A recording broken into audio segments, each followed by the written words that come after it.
¿Qué tal? ¿Cómo estáis? Bienvenidos a Libros con Marco. Seguimos enmarcando libros con José María Marco. ¿Qué tal, José María? Pues fenomenal, encantado otra vez de estar aquí contigo. Igualmente. Sí, hoy hablamos de intelectuales, ¿estás seguro? Hablamos de intelectuales, sí, me parece que estoy seguro, ¿Quién casi quiere ser desgraciadamente.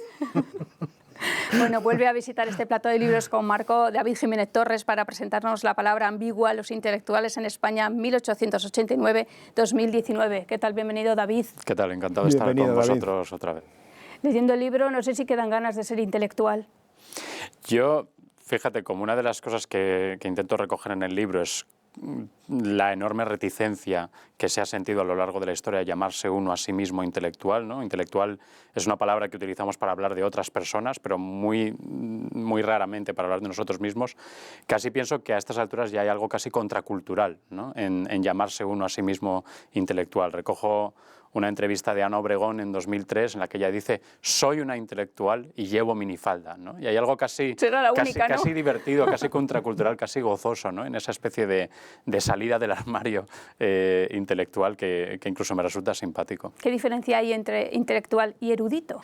Bueno, el libro se llama La palabra ambigua porque precisamente lo que hablamos es de una palabra de contornos muy difusos, y además una de las tesis es que si hoy en día no sabemos muy bien qué significa intelectual o quién es intelectual y quién no, en realidad nunca lo hemos sabido. Tampoco se sabía a principios del siglo XX, tampoco a mediados de siglo, etc. Entonces, la diferencia entre erudito e intelectual pues es difícil de señalar porque al menos una de estas palabras no sabemos muy bien qué significa. Pero es verdad que, a ver, el lenguaje también tiene una razón pragmática, ¿no? O sea, la gente entiende que hay algo específico en cierto tipo de personas que merece la palabra intelectual y no sencillamente las palabras que se utilizaban antes, ¿no? Erudito o escritor o filósofo o persona de letras o lo que sea. Lo que pasa es que no sabemos muy bien qué es esa cosa más, esa cosa especial que definiría a los intelectuales. Mucho subtexto ahí en intelectual.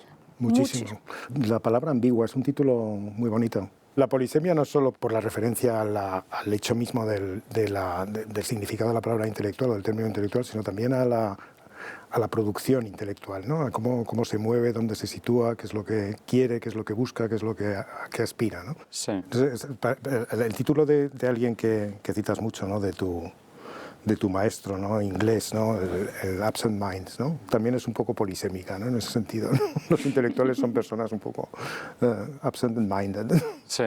Sí, es verdad. Me encantaría decir que el título, digamos, es un acierto mío. En realidad lo saco de una cita de Ortega, que ya en 1908 se refiere a la palabra intelectual como la palabra ambigua, ¿no? Y es verdad que hablamos de una palabra muy polisémica.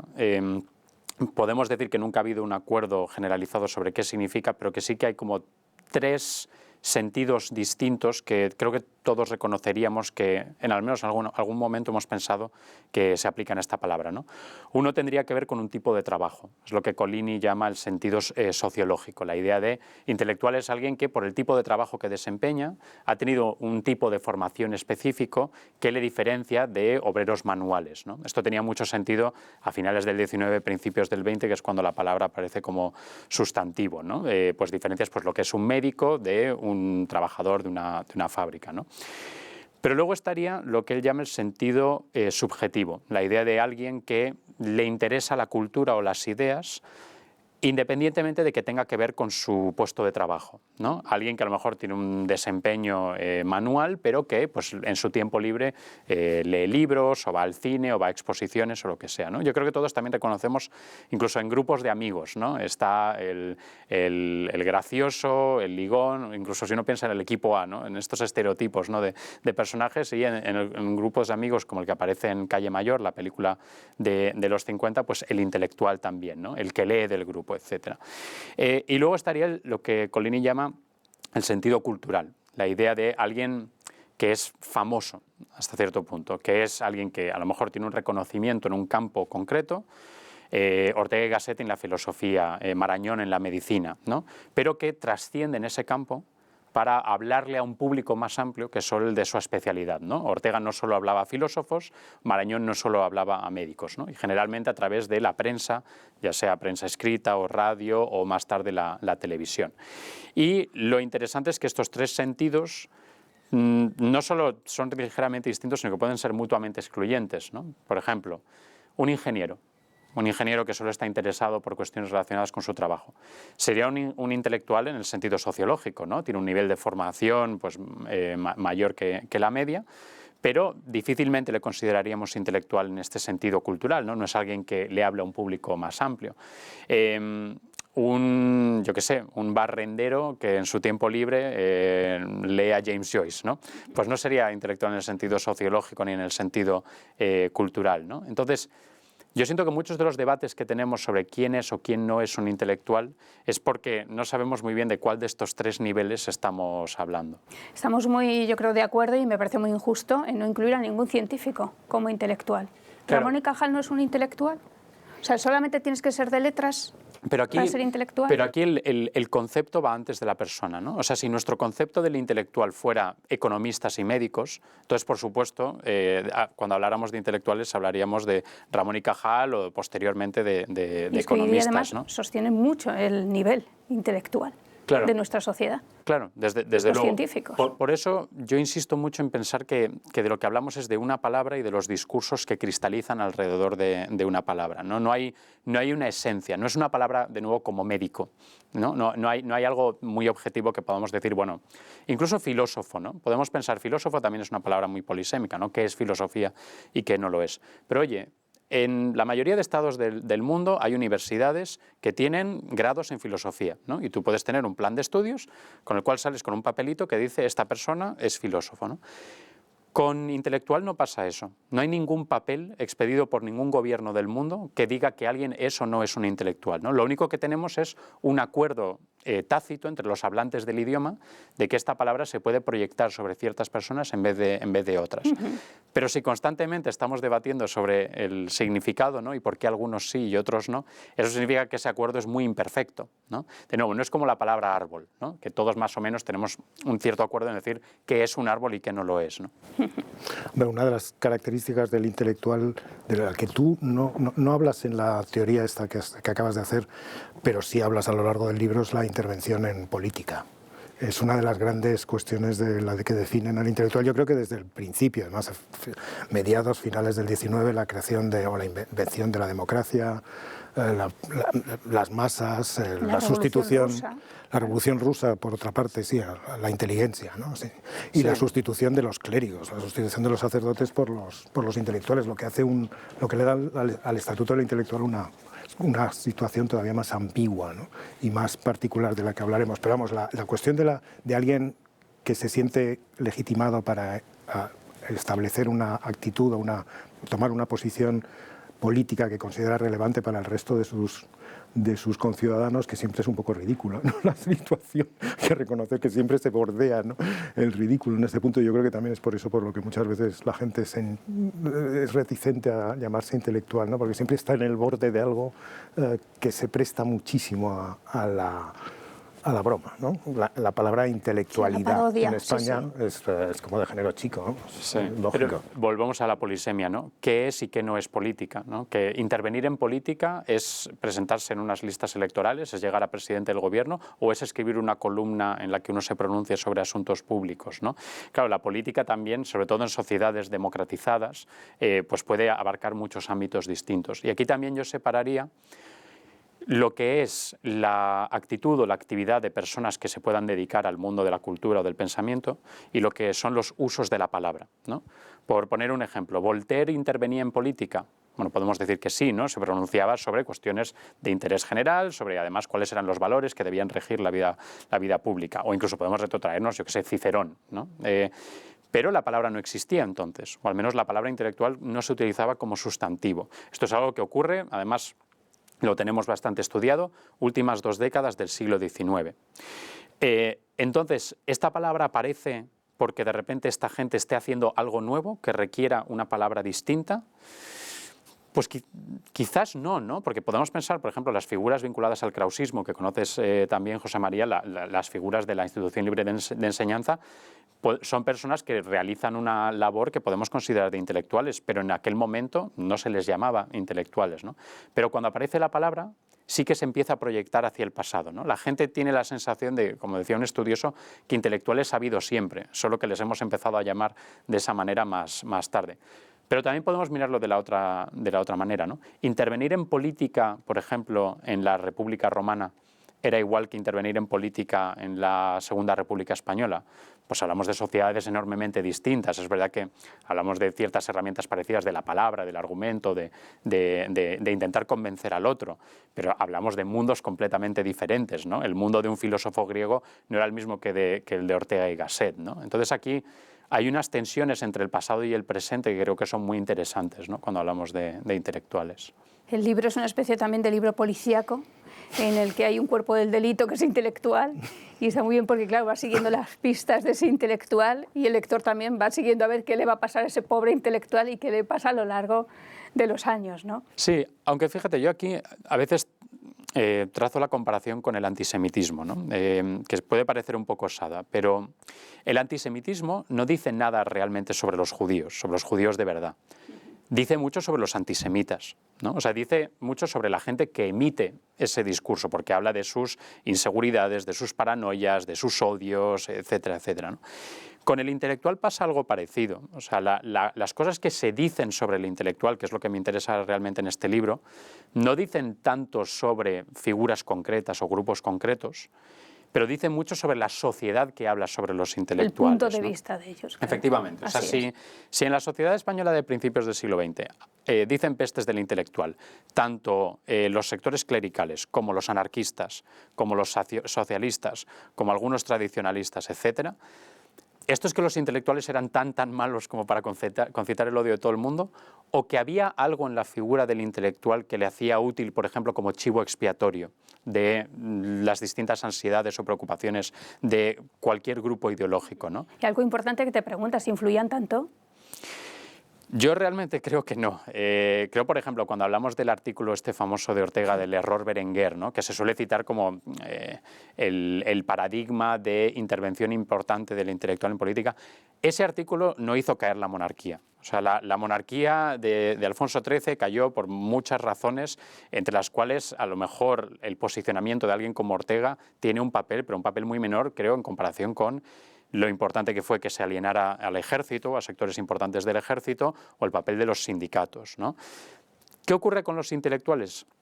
Que como muchas veces sus escritos perduran, porque los estudiamos en las facultades, están dentro del canon de estudios, con el paso del tiempo magnificamos la importancia que tuvieron en sus sociedades, porque nos importa más o leemos más el posicionamiento de alguien como Ortega que lo que pensaba un sindicalista medio en Soria o en Burgos o donde fuera, ¿no? Porque eso no sobrevive tanto el momento del tiempo. Pero un sindicalista organizado en los años 20 o 30 a lo mejor influía bastante más, además por otra razón. La sociedad en la que trabajaban Ortega o Unamuno seguía teniendo tasas de analfabetismo muy altas. O sea, es que no es solo que no todo el mundo leyera a Ortega, es que no todo el mundo podía leer a Ortega. Además, hablamos de un periodismo muy regionalizado, en el sentido de que no todos los periódicos que se editaban en Madrid llegaban a todas las esquinas de España. Los periódicos que se editaban en Galicia o en Valencia o en Andalucía tenían también mucho peso y mucho poder específico. Bueno, era costumbre leer ya un periódico pasado. Además, duraban mucho más, claro, los periódicos. O leérselo a otras personas también. Eso, ¿no? es. La posición antiintelectual que dice de las sociedades que lo practican. España tiene un estatuto ambiguo ahí, porque el infierno de los intelectuales tradicionalmente era Estados Unidos, el paraíso Francia, claro. Francia siempre era el país perfecto para los intelectuales y los escritores. En cambio, Estados Unidos, ingleses, ¿no? Entre los eggheads y el odio a la tradición intelectual, a la posición intelectual, bueno, el odio, la animadversión, ¿no?, la crítica, ¿no?, y el sentirse ajeno a lo que plantea el intelectual también, ¿no?, por parte de una sociedad. En España, ¿dónde se ha situado, o si se puede trazar algún tipo de constante en ese aspecto? Yo creo el discurso antiintelectual es muy parecido en todos los países. Mi libro se centra en el caso español, pero bueno, he consultado bibliografías sobre el discurso antiintelectual en Francia, en Reino Unido, en Alemania, y es verdad que los recursos de la retórica antiintelectual es muy parecida, ¿no? Se les acusa de ser vanidosos, de estar desconectados de la sociedad en general, de creer más, digamos, en grandes proyectos revolucionarios que en el pragmatismo del día a día, y esto es general en la mayoría de países, ¿no? Se les acusa también desde sectores religiosos de ser antirreligiosos, descristianizadores, desde sectores izquierdistas se les acusa de ser siempre los lacayos de la burguesía, los que al final siempre se van con los poderes y siempre traicionan al movimiento obrero. Entonces todo esto es general, ¿no? Lo que es interesante del caso español es que el discurso antiintelectual encaja muy bien con algunas narrativas sobre la inferioridad cultural española en comparación siempre con Francia. Pero esta idea que de nuevo no se inventa el discurso antiintelectual, ¿no? La idea de que España literariamente, culturalmente, científicamente era inferior a Francia, esto es algo que estaba muy arraigado en el siglo XIX. Lo que ocurre es que cuando aparece la palabra intelectual como que se pega a este discurso que ya estaba establecido, ¿no? Pero Emilia Pardo Bazán, por ejemplo, en 1900, el año exactamente 1900, dice: envidio a Francia sus intelectuales, ¿no? Esto es interesante porque en ese momento la palabra intelectual llevaba usándose muy poco, ¿no? No había tantos puntos de comparación. ¿No? Pero Emilia Pardo Bazán ya venía de un contexto cultural que tenía muy asumido que la cima de la civilización cultural y literaria era Francia y que España era una versión secundaria y menor de los franceses, ¿no? Pero aquí de nuevo tampoco es excepcional del caso español, en el sentido de también los italianos dicen que sus intelectuales no son como los franceses, también los alemanes dicen que sus intelectuales no son como los franceses, también los británicos, desde luego, dicen que, incluso ahí está lo que dice Collini, lo que él llama la tesis de la ausencia, ¿no? La idea de que en Reino Unido no ha habido intelectuales directamente, no como en Francia, ¿no? Claro, si te pones a juntar todo esto, te das cuenta de que si todos los países dicen que sus intelectuales no son como los franceses, entonces Francia es la excepción. No es la regla, ¿no? Es como si nosotros nos comparáramos, yo no soy alto, no como Michael Jordan, ¿no? Entonces, si todos lo decimos, nos daremos cuenta que no es que nosotros seamos anormalmente bajos, es que Michael Jordan es anormalmente alto, ¿no? La verdad que la relación de la intelectualidad o el intelectual con la política es muy interesante, porque también hay una época en España en que la política usa al intelectual para darse también brillo y esplendor, ¿no? Por ejemplo. Pero también al intelectual se le critica si se mete en política, y también se le critica si no se mete en política. Sí, aquí el sintagma de la traición de los intelectuales es muy representativo, ¿no? Porque a los intelectuales se les ha acusado de traicionar por una cosa y por la contraria. El libro famoso de Julián Bendà de La traición de los clérigos, ¿no? El argumento de Bendà en ese libro es que los intelectuales traicionan cuando dejan el mundo del pensamiento abstracto y libre, el mundo de la universidad, el mundo de la reflexión pura y desinteresada, y se meten en la política práctica, ¿no? Se manchan las manos, digamos, con el día a día de las luchas partidistas. Pero hay gente que ha utilizado, incluso el libro de Bendà, incluso ha utilizado este sintagma de la traición de los intelectuales para todo lo contrario. Para decir que la traición de los intelectuales es cuando se retiran a la Torre de Marfil y no están implicados en el día a día de sus sociedades, de la lucha política. De nuevo, creo que esto es más explicable desde no tanto el comportamiento de personas concretas como de ciertas fantasías del intelectual o de la utilidad que tiene hablar de los intelectuales. De nuevo, esta idea del chivo expiatorio, ¿no? Siempre que está sucediendo algo que no nos gusta a nivel social o cultural en la sociedad española, pero también en otras sociedades, siempre es útil decir que es culpa de los intelectuales, ¿no? Que de alguna manera su mal comportamiento, su irresponsabilidad, su frivolidad ha acabado desembocando en esto. Y esa otra parte del político que llama al intelectual o que se rodea de intelectuales y que frente a su electorado dice, mira, me apoya la intelectualidad. Estoy pensando en Felipe González, en el PSOE, luego Zapatero ya después un poco más cutre con la ceja, ¿no? Sí, el manifiesto que se titulaba, si no me acuerdo mal, por el cambio cultural de 1982, o sea, que se divulga un mes antes de las elecciones generales de la mayoría absolutísima de Felipe, es probablemente uno de los más abajo firmados de la historia de España. Es decir, el apoyo que tuvo Felipe González, al menos de los sectores de la universidad, de la cultura, etcétera, en esa campaña, fue masivo. Y luego es interesante que en episodios como el referéndum de la OTAN, el proyecto de la famosa ley de la patada en la puerta, la ley Corcuera, ya en los últimos años con el GAL, etcétera, los escándalos de corrupción, hay varios momentos en los que gente dentro del felipismo se revuelve contra los intelectuales porque dicen que no entienden que para gobernar bien hay que mancharse las manos, pues con eso, con leyes como la ley Corcuera, etcétera, ¿no? Entonces, efectivamente, es esa ambigüedad o incluso esa esquizofrenia que comentas, ¿no? De por un lado, te viene muy bien tener a figuras que llamas intelectuales que apoyan tu proyecto, pero en el momento en el que te critican, entonces dices que el problema son los intelectuales, ¿no? Bueno, pero no te parecían un problema cuando te apoyaban, ¿no? Bueno, ese es un momento muy brillante de la intelectualidad española. No sé si muy brillante por el contenido, ni por la forma de lo que expresaban, sino por el hecho de que tuvieron un gigantesco éxito. Es decir, hay muy pocas veces se crea un intelectual orgánico colectivo como El País con la fuerza que tuvo y el esplendor. Es decir, durante casi 15 años, o no diré 20 porque es exagerado, pero 15 años, sí, casi 20 años, el País lo decía todo. Quiero decir, no había discusión posible. No, eso estaba claro, ¿no? El intelectual orgánico, esa figura del intelectual orgánico ya no es un intelectual, sino que es ya un conglomerado empresarial e intelectual. Es muy, muy interesante. Sí.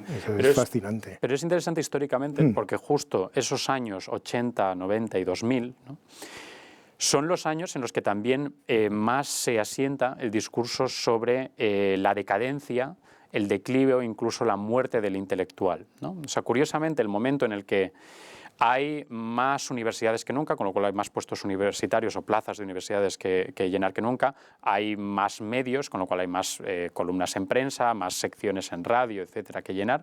Hay lo que llamamos el estado cultural, ¿no? Hay las diputaciones, digamos, todas las áreas de cultura de los ayuntamientos. Es decir, el momento en el que hay más posibilidades de que las personas a las que se suele llamar intelectuales se ganen bien la vida o tengan proyección pública o a través de medios como El País, ABC, El Mundo, cuando se crea, sean capaces de llegar a un público más amplio. Paradójicamente, esto que podríamos ver como una edad de oro de la intelectualidad es el momento en el que más se habla de que el intelectual está desapareciendo, que está perdiendo relevancia o que incluso está a punto de morir con el siglo XX, ¿no? Y de nuevo, esto no es algo que se origine en España, es algo que se habla mucho en Francia, nosotros también lo adoptamos de una manera un poco acrítica. Y que luego además va a ser paradójico cuando lleguemos a la crisis de 2008 y entonces se empiece a hablar de que la razón por la que en España se instaló la corrupción y todas las disfunciones de lo que se llama a partir de entonces el régimen del 78 es culpa de los intelectuales, ¿no?, que han sido acríticos valedores del poder. Incluso desde la nueva izquierda populista se critica mucho al País y a las figuras del País por haber actuado como ese intelectual orgánico que comentabas, ese intelectual colectivo, pero haberlo hecho de manera que validaba, ¿no?, las disfunciones del sistema. Pero claro, nosotros vemos que esto no tiene sentido, ¿no? No tiene sentido tirarse 30 años hablando de que el intelectual está desapareciendo para luego decir que el intelectual es culpable de que en España haya habido una burbuja inmobiliaria que luego ha estallado, ¿no? Otras veces se ha cogido al intelectual como aval de conductas criminales. Digo criminales, pues por ejemplo, avalar el golpe de Estado en Cataluña o mucho más criminal a la banda terrorista ETA. Sí. Aquí, empezando por lo de ETA, yo también tenía una impresión que creo que está muy extendida, ¿no?, de esta idea de que los intelectuales no estuvieron donde debían estar a la hora de denunciar los asesinatos, la extorsión, la enorme extensión del miedo, ¿no?, en la sociedad, no solo vasca, sino en el resto de España, a raíz de las actividades criminales de ETA, ¿no? Pero es verdad que investigando este libro encontré algunos manifiestos del 76, del 77, del 78. Por ejemplo, hay uno que es Carta de 33 intelectuales vascos contra la violencia, en el que están Chillida, está Caro Baroja. Hay muchas figuras relevantes que ya se posicionan muy claramente en contra de la violencia. Es cierto que utilizan un argumento que nosotros consideraríamos hoy bastante criticable, que es la idea de que, bueno, ETA tenía sentido durante el franquismo, pero desde que hay democracia ya no tiene sentido, ¿no? Bueno, evidentemente asesinar a alguien en ningún contexto es justificable, ¿no? Pero yo sí que he encontrado más posicionamientos de los que pensaba. Luego, por supuesto, tenemos Gesto por la Paz, Basta Ya, Sabater, en las que alguien como Sabater y otras figuras a las que llamamos intelectuales también tienen un papel muy importante. No es solo movimientos de intelectuales, pero ahí algunas figuras tienen un papel muy importante. Pero es verdad que desde luego no es homogéneo, ¿no? Este manifiesto que comentaba, hay una respuesta muy dura y bastante lamentable de Alfonso Sastre, por ejemplo, que es respuesta a 33 intelectuales vascos, que luego desarrolla en 3 artículos publicados en El País, en 1978, en los que su argumento es que un verdadero intelectual tiene que entender a los etarras, tiene que comprender por qué asesinan y tiene que entender por qué su causa tiene elementos de justicia, ¿no? Esto hasta tal punto fue escandaloso que incluso en el 78 el país tuvo que publicar una nota aclaratoria diciendo que no apoyaban esta cuestión que estaba señalando. Por otra parte, también hay un manifiesto de la propia ETA en la que dice que la obligación de los intelectuales es apoyar su lucha por la liberación del País Vasco, etc., ¿no? Yo creo que podríamos detenernos en cualquiera de los episodios. O sea, también, en general, la mayoría de la intelectualidad no hace muchos ascos al golpe de Estado de Primo de Rivera cuando se produce. Incluso, sí, al comunismo. O incluso las cosas que estaban ocurriendo en Rusia, etc., ¿no? Yo creo que, de nuevo, como la intelectualidad nunca es una, ¿no? Sino que hablamos de siempre una pluralidad de actores, vamos a encontrar posicionamientos en ambos lados, ¿no? También se puede explicar la posición antiintelectual o cierta crítica o cierta sentido peyorativo del término en cuanto a la historia de la intelectualidad. Esa palabra es que me hace mucha gracia. A lo largo del siglo XX, ¿no? el intelectual, por lo menos el principio mítico con el Affaire Dreyfus, es una crítica, ¿no? al poder. Pero muy pronto el intelectual, al mismo tiempo, la tradición marxista descubre que él es el sacerdote de la historia, ¿no? Y tiene la capacidad de hacer la revolución en la práctica, o sea, la hace de verdad, en términos puramente intelectuales. Y claro, eso le lleva a convertirse en el nuevo sacerdote de los regímenes totalitarios, ¿no?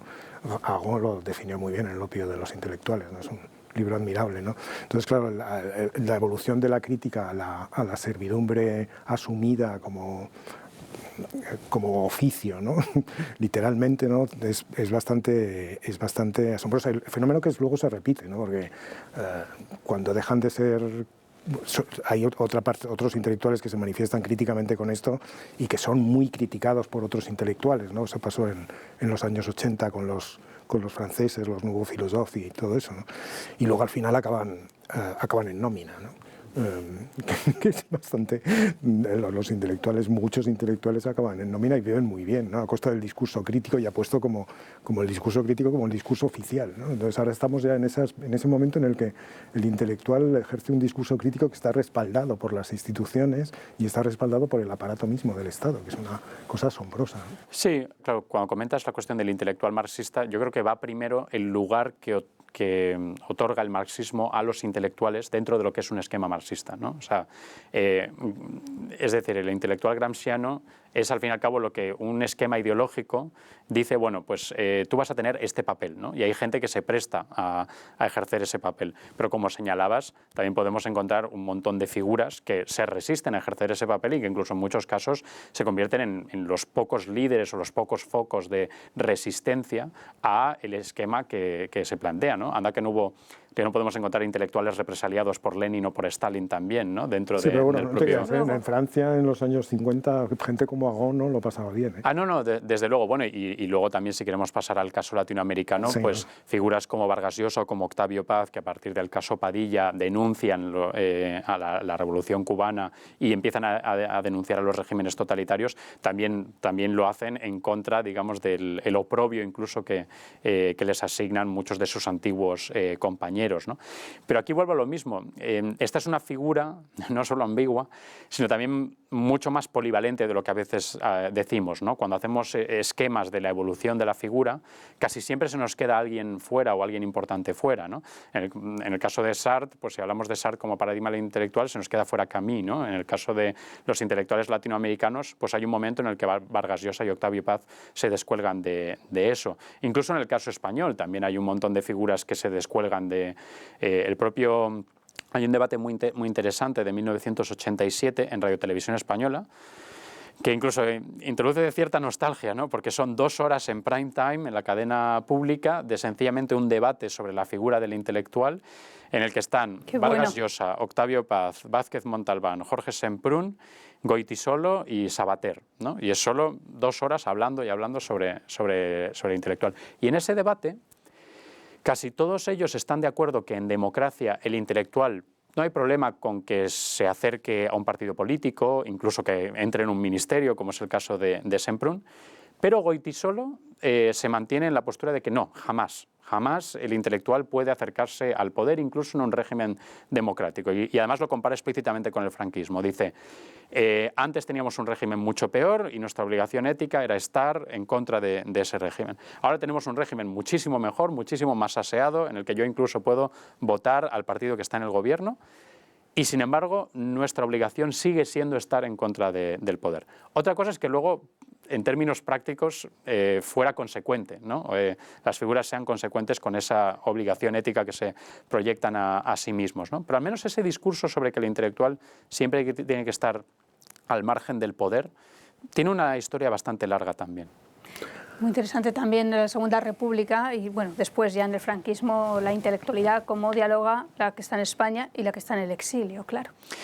Es que esto también es muy interesante. Hay un momento, Julián Marías, me parece que es en 1960 y algo, escribe, entre los intelectuales la guerra civil ha sido superada. Y claro, esto te obliga a plantear qué llevaba a alguien que no era nada tonto a escribir esto, ¿no? Cuando pensamos, bueno, es un momento en el que todavía hay mucha gente que vive en el exilio, que el régimen que sale de la guerra civil sigue en el poder y Franco, desde luego, no está moribundo todavía a principios de los 60, ¿no? Y es porque él habla al final de un proceso que empieza a finales de los 40, en el cual figuras de la intelectualidad que están en el exilio, sobre todo en México, y figuras de la intelectualidad que están en España, pero que ya empiezan a desmarcarse un poco del régimen, sienten que la reconciliación entre españoles necesariamente va a pasar primero por una reconciliación entre intelectuales. Como tienen cierta idea de que ellos son la élite cultural, entonces de que si ellos se reconcilian, esa labor de reconciliación luego irá, como la economía trickle down, ¿no? Irá calando en la sociedad, efectivamente. Y es verdad que esa labor de diálogo no la realizan todos, o sea, hay sectores, digamos, más intransigentes tanto del exilio como del régimen franquista que dice que dialogar con esta gente con la que hemos luchado y tantos de nuestros compañeros han sido asesinados por ellos de ninguna manera, ¿no? Pero es verdad, en los sectores pues, que luego, sobre todo que salen de Falange y que luego se irán alejando y acabarán en el antifranquismo, tipo Ridruejo, Aranguren, Laín Entralgo, todos estos, y algunas de las figuras de la intelectualidad que está en México o en Estados Unidos, esa labor de diálogo sí que se realiza. Uno de los aspectos más divertidos de la crítica a los intelectuales es la falta de masculinidad.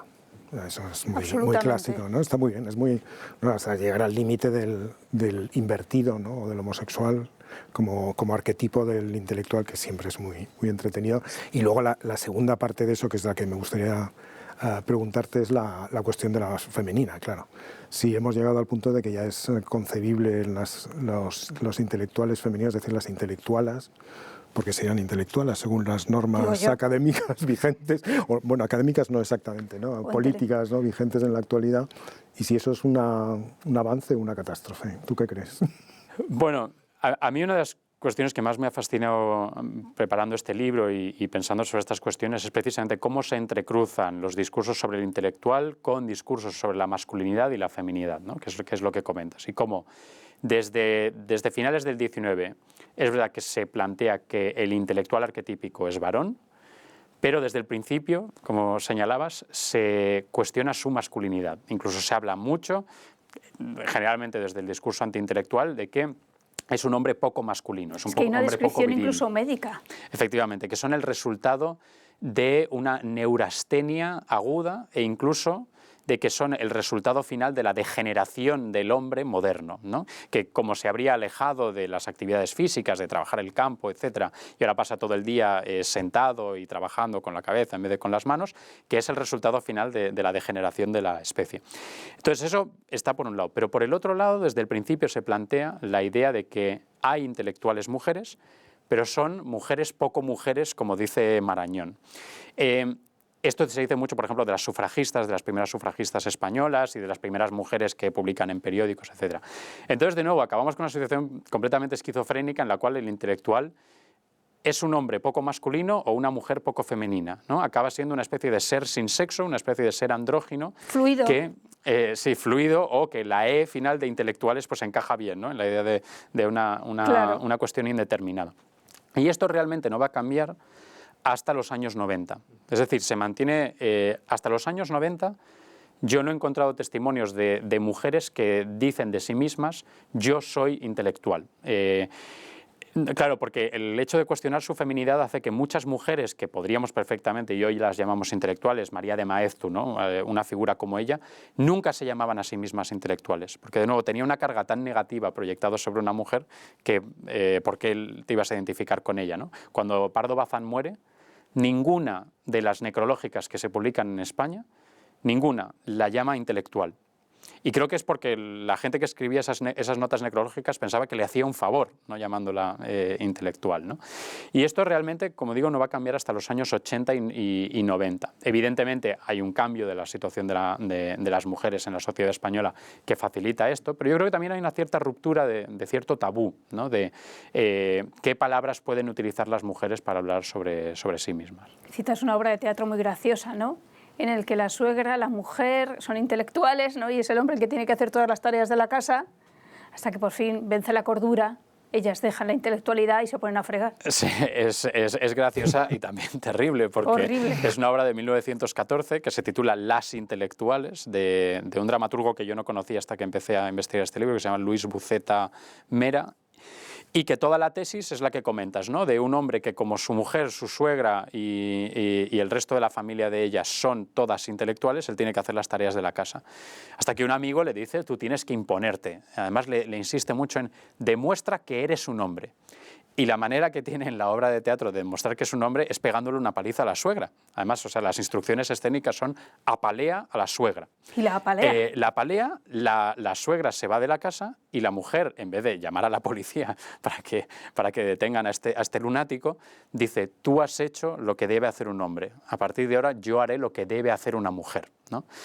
Que de nuevo es escandaloso, es criminal, pero al mismo tiempo encaja en esto que comentábamos, ¿no? La idea de la intelectual es una mujer que por sus actividades intelectuales es una amenaza para la masculinidad del varón, ¿no?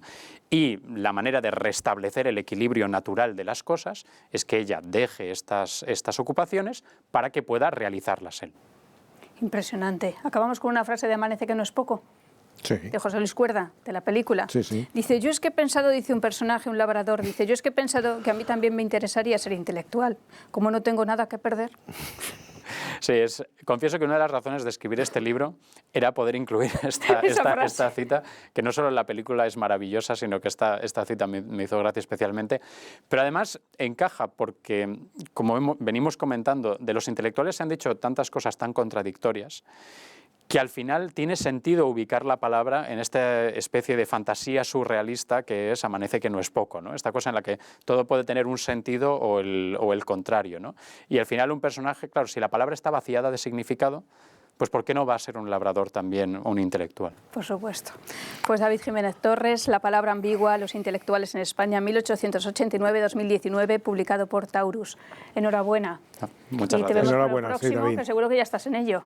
Uy, no, pienso tomarme un descanso. Te han desgastado mucho los intelectuales. Sí, tengo que recargar pilas. Son terribles. Muchas gracias, David. Nada, gracias a vosotros. Gracias a todos por estar ahí.